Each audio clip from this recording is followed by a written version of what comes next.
This week on the Digital Coffee, LinkedIn are about to get rid of something. What is that something? Could Twitter be about to launch stories? And on Facebook, are they about to give us more control of the newsfeed? All that and more after this.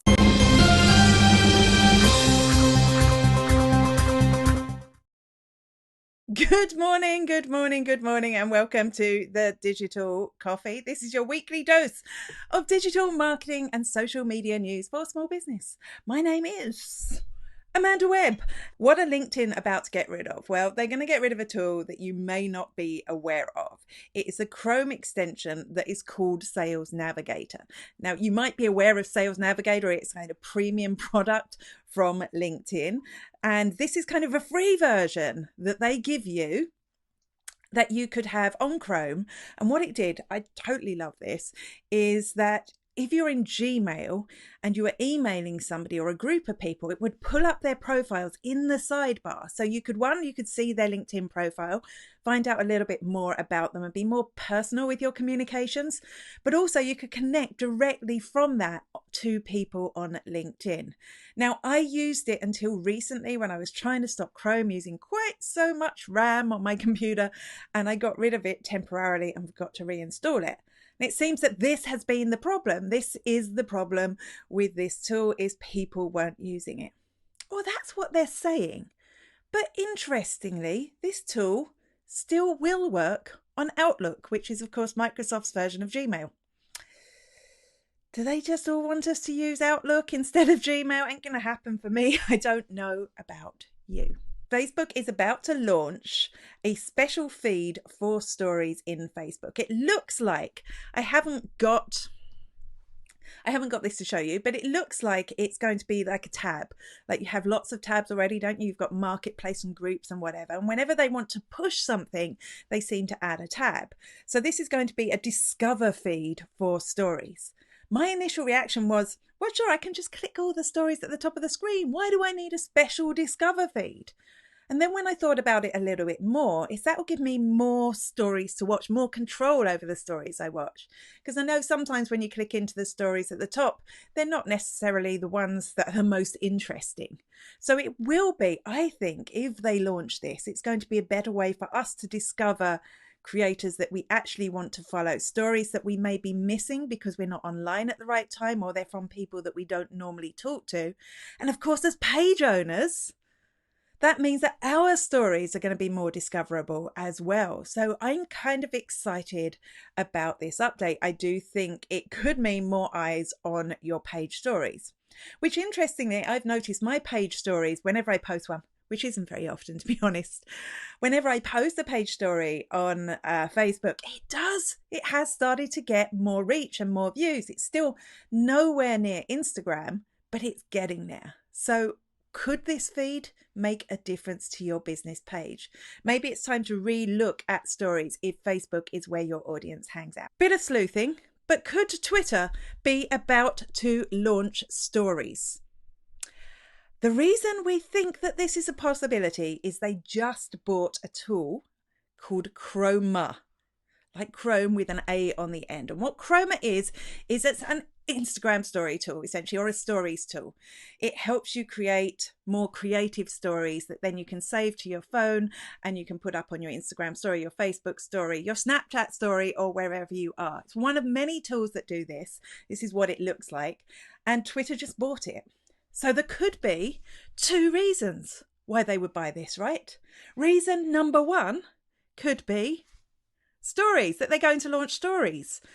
I've got a big smile on my face. I'm not sure I want Twitter to launch stories. I kind of think threads are where it's at on Twitter. Again, we'll go back to that a little bit later on.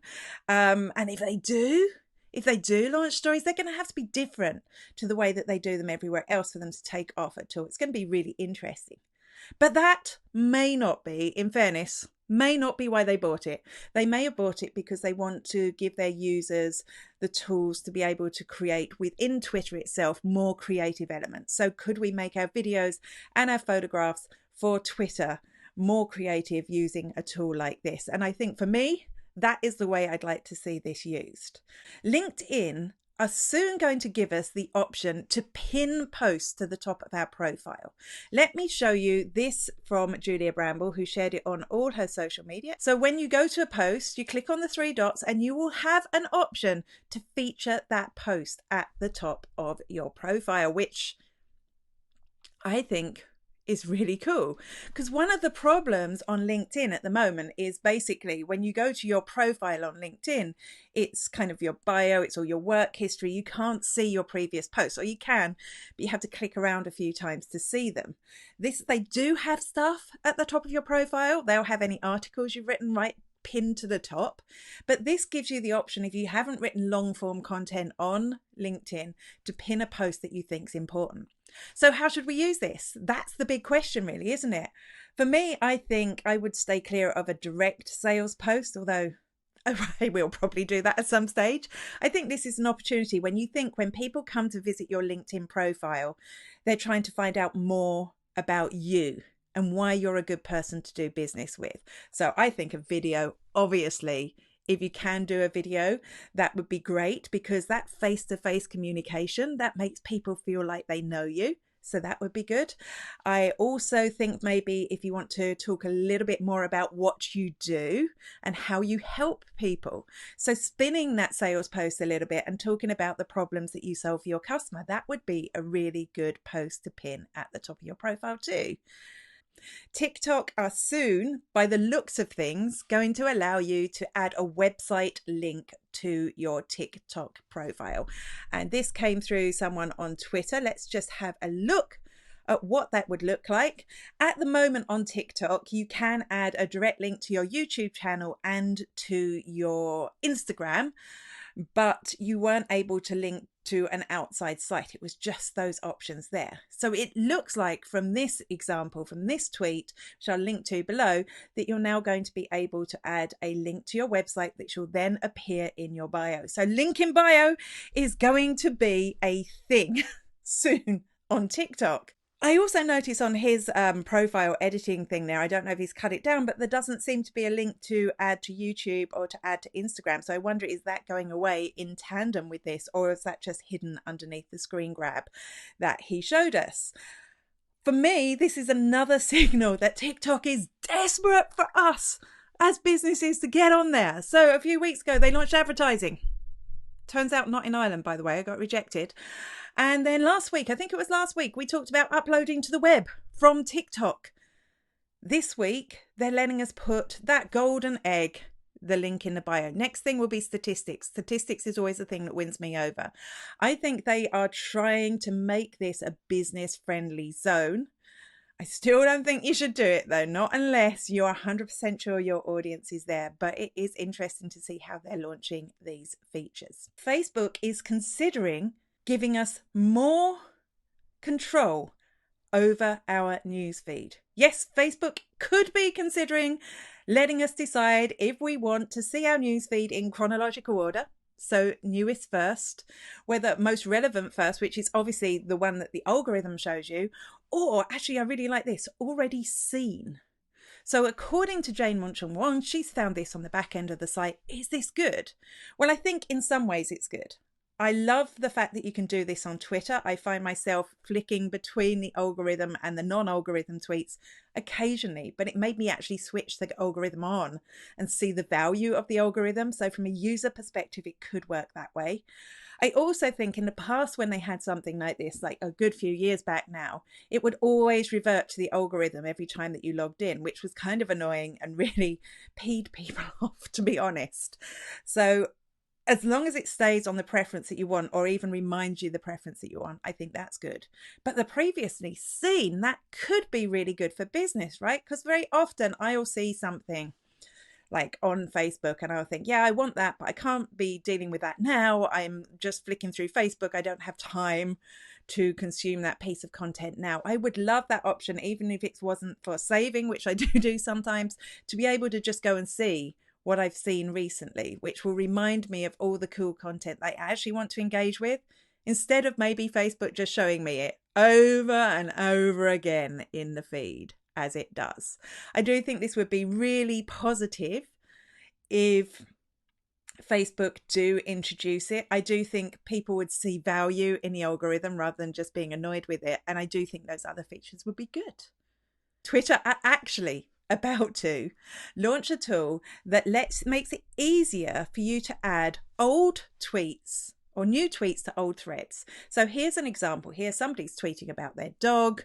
They can go in, click on the button at the top, and they'll be able to select a tweet to add it to as part of the thread. So in this case, this is the day we got the dog. Here is a cute picture of the dog. Obviously it's wrong because it's not about cats, but hey.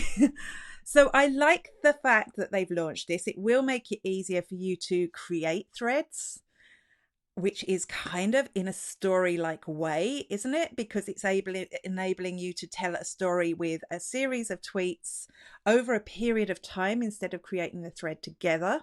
And you can still have tweets in between that won't disrupt that story. Is this how stories are going to work on Twitter? The downside, of course, is you're only going to see recent tweets. You're not going to scroll back. I mean, you probably could, but you're not going to scroll back a year to find the tweet where you started a long thread before. But it's interesting that they're putting this time and effort into threads.